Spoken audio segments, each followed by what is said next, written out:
бо натиҷаҳои бобарор баҳри рушду густариши муносибатҳои дӯстиву ҳамкории ду кишвар ба анҷом расид. дар доираи ин сафар байни дуҷониб аз рӯи натиҷаи мулоқоту музокироти ҳайатҳои расмӣ 15 санади нави ҳамкорӣ ва дар ҳошияи форуми соҳибкорони Тоҷикистону Узбекистон 75 созишномаи ҳамкорӣ байни соҳибкорону тоҷирон ба имзо расид, ки маблағи татбиқи лоиҳаҳои сармоягузорӣ $1 миллиард амрикоиро ташкил медиҳад.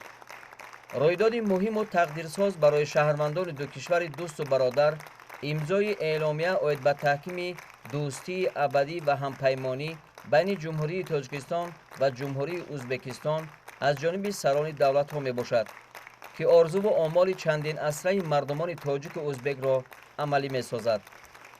натиҷаи дигари бобарори ин сафар аз ҷониби сарони давлатҳо муҳтарам Эмомалӣ Раҳмон ва муҳтарам Шавкат Мирзиёев расман оғоз бахшидани корҳои лоиҳакашиву иктишофӣ дар ноҳияи айнии вилояти Суғди ҷумҳурии Тоҷикистон барои бунёди ду нерӯгоҳи барқи обӣ дар дарёи Зарафшон бо иқтидори 320 мегаватт мебошад.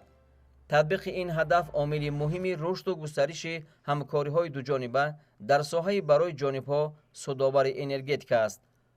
баъди анҷоми сафари расмӣ президенти мамлакат муҳтарам Эмомалӣ Раҳмон аз шаҳри Урганҷ ба ватан баргаштанд.